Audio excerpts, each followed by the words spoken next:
ہم سب کچھ معاف کر دیں گے. امریکی اور ڈونلڈ لو تم ہو کون ہمیں معاف کرنے والے؟ اور اندر کے میر جعفر اور میر صادق کی وجہ سے چوروں کی حکومت ہمارے اوپر مسلط کی گئی کہ اگر مجھے کچھ ہوا تو پاکستان کی عوام، آپ نے مجھے انصاف دلوانا ہے.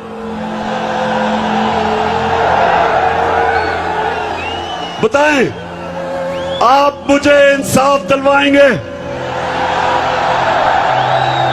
آپ نے میرے سے آج 2 وعدے کرنے.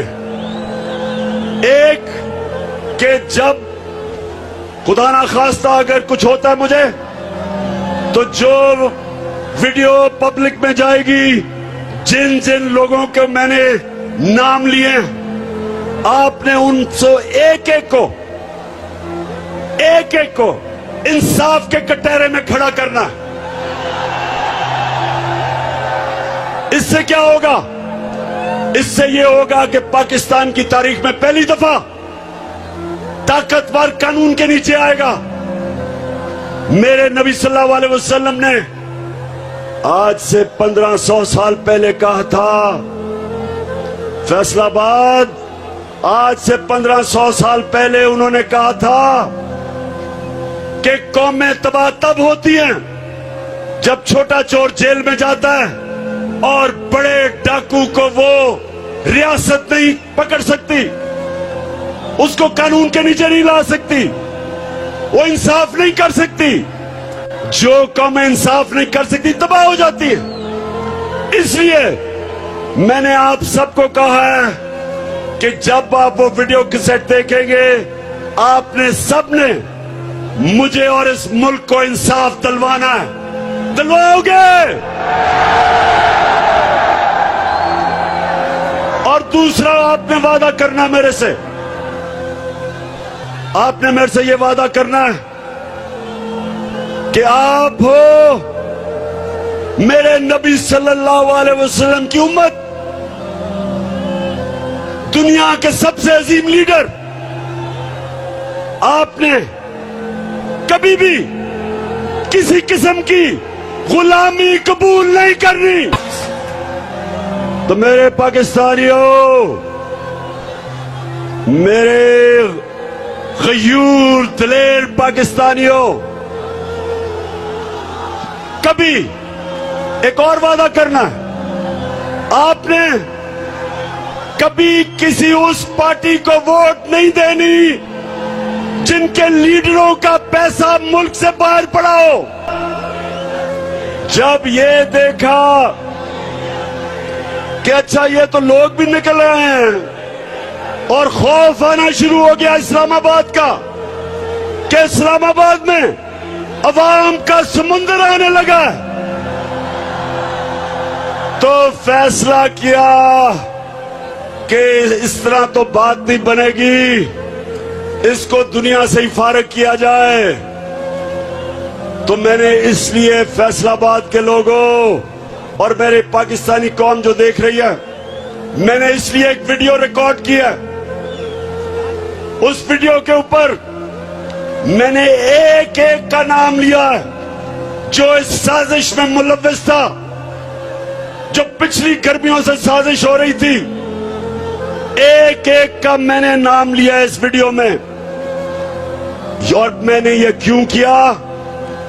کیونکہ مجھے پتا ہے پاکستان کی تاریخ کبھی بھی اس ملک میں طاقتور مجرم کو نہیں پکڑا جاتا. لیاقت علی خان کے پیچھے، قتل کے پیچھے کون تھا؟ کبھی نہیں کوئی پکڑا گیا. ذوالفقار علی بھٹو کا جو جوڈیشل مرڈر ہوا، کسی کو سزا نہیں ملی. ضیاء الحق کا جہاز جو گرایا گیا، کسی کو نہیں پتا چلا. اس لیے میں نے فیصلہ کیا کہ ساری میری قوم کو پتا چلنا چاہیے کہ اس سازش کے پیچھے کون تھا. ڈاکٹر الوی پاکستان کے پریزیڈنٹ نے پاکستان کے چیف جسٹس کو خط لکھا اس نے وہ مراسلہ بتایا جدھر امریکی ڈونلڈ لو نے پاکستان کے سفیر کو واشنگٹن میں بلا کے دھمکی دی کہ اگر عمران خان کو تم نہیں نکالو گے، عدم اعتماد کو کامیاب نہیں کرو گے اس کے خلاف، تو پاکستان کو مشکلوں کا سامنا کرنا پڑے گا۔ دھمکی دی اس نے۔ سوچیں 22 کروڑ کا پاکستان کا منتخب پرائم منسٹر اور ایک ہمارے ایمبیسڈر کو دھمکی دیتا ہے کہ اپنے پرائم منسٹر کو اگر تم نہیں نکالو گے جو سازش تھی عدم اعتماد کی تو پاکستان کو مشکلوں کا سامنا کرنا پڑے گا۔ اور پھر کہتا ہے کہ اگر یہ سازش کامیاب ہو گئی، یعنی عدم اعتماد کامیاب ہو گیا، تو ہم سب کچھ معاف کر دیں گے، ہم سب کچھ معاف کر دیں گے۔ امریکی اور ڈونلڈ لو، تم ہو کون ہمیں معاف کرنے والے؟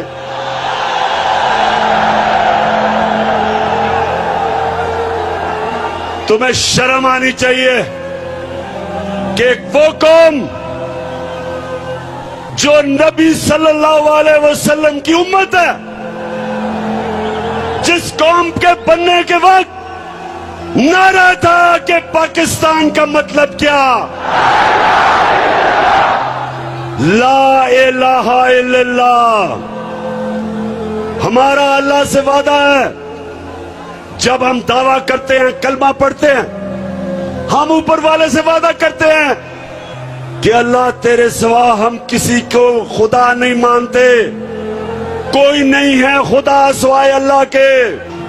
فیصلہ آباد پھر سے سن لو، پھر سے غور سے سن لو، ہم ہیں محمد مصطفیٰ، ہمارا نبی صلی اللہ علیہ وسلم، ہم ان کی امت ہیں۔ ہمارے عظیم لیڈر نے ہمیں آج سے 1500 سال پہلے بتا دیا تھا کہ مسلمان کسی کے سامنے نہیں جھکتا۔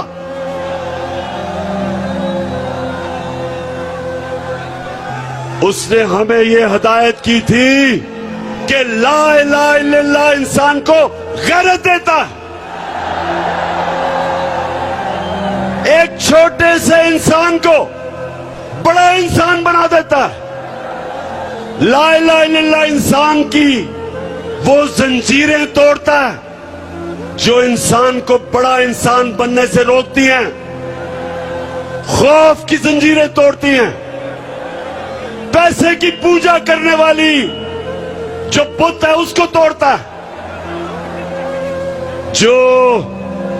جو لوگ انسانوں سے ڈرتے ہیں، سپر پاور سے ڈرتے ہیں، وہ شرک کرتے ہیں، کیونکہ خوف کا بت توڑنا ایک انسان کو بڑا انسان بننے کے لیے سب سے زیادہ نہ صرف باہر کی سازش اور اندر کے میر جعفر اور میر صادق کی وجہ سے چوروں کی حکومت ہمارے اوپر مسلط کی گئی۔ فیصلہ آباد، کیا ان ڈاکوں کی حکومت کو آپ تسلیم کرتے ہو؟ امپورٹڈ حکومت کو ہم کسی صورت نہ تسلیم کر سکتے ہیں، نہ کریں گے۔ اور ان لوگوں کو ہمارے پر مسلط کیا، یہ ہماری 22 کروڑ لوگوں کی سب سے بڑی توہین ہے کہ ادھر سارے فیصلہ آباد میں عظیم لوگوں کا شہر، باشعور لوگوں کا شہر، ادھر اگر لیڈر سارے شہر میں رانا ثناء اللہ ملا ہے، یہ کتنی بڑی توہین ہے فیصلہ آباد کے لیے۔ وہ صرف قاتل ہی نہیں، وہ شکل سے بھی قاتل لگتا ہے۔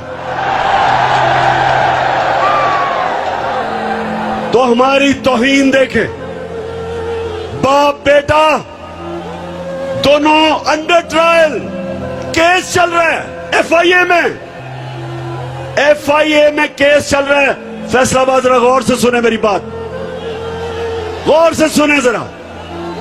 مجھے دنیا میں ایک ملک کی مثال دے دیں، ایک ملک کی مثال دیں جدھر ملک کا پرائم منسٹر اور سب سے بڑے صوبے کا چیف منسٹر انڈر ٹرائل ہو، 24 ارب روپے کا ایف آئی اے میں کیس ہو، 8 ارب روپے کا نیب میں کیس ہو، اور ان کو ملک کے اوپر مسلط کر دیں۔ ایک دنیا میں مجھے مثال دے دیں اس کی۔ یہ 22 کروڑ پاکستانیوں کی توہین ہے، یہ ہماری توہین ہے، یہ ہماری توہین ہی نہیں۔ اگر یہ ہم تسلیم کر لیں یہ ہماری بربادی ہے۔ آتے ساتھ ہی اس نے کیا کیا؟ اس نے ایف آئی اے میں سب کو فارغ کر دیا جنہوں نے محنت سے اس کا کیس بنایا تھا، اور جو 2 تفتیش کرنے والے آفیسر تھے، سنیں فیصلہ آباد، مجھے خطرہ تھا یہ ہوگا، تو جو 2 تفتیش کرنے والے ایف آئی اے کے آفیسر، ایک ڈاکٹر رضوان، اس کو ہارٹ اٹیک ہوتا ہے اور وہ مر جاتا ہے۔ فیصلہ آباد ذرا غور سے میری بات سنیں۔ اور پھر جو دوسرا باپ بیٹے کا کیس کی تفتیش کر رہا ہوتا ہے، ڈاکٹر نعمان اصغر، اس کو بھی ہارٹ اٹیک ہو جاتا ہے۔ میں آج پھر بڑی عاجزی سے اپنے سپریم کورٹ کو کہتا ہوں کہ سو موٹو ایکشن لے اس کے اوپر۔ ہمارے اوپر تو آپ نے سو موٹو ایکشن لے لیا تھا، ہمارے تو اتوار کو آپ نے پتہ نہیں اتنا ہم نے جرم کیا کیا تھا، ہم نے تو صرف الیکشنز کا کہا تھا۔ ہم تو کہہ رہے تھے بجائے سازش کے ایک چوروں کو پر مسلط کریں، آپ الیکشنز کروائیں اور عوام کو فیصلہ کرنے دیں کہ کس نے پاکستان کی قیادت کرنی ہے۔ لیکن آپ نے سو موٹو ایکشن لے لیا تھا، تو میں بڑی عاجزی سے کہتا ہوں، اپنے سپریم کورٹ کو عاجزی سے کہتا ہوں کہ ایف آئی اے کے اوپر ایکشن لیں، سو موٹو ایکشن لیں، پتہ چلوائیں کہ ڈاکٹر رضوان کو ہارٹ اٹیک کیسے ہوا، اور یہ جو دوسرا نعمان اصغر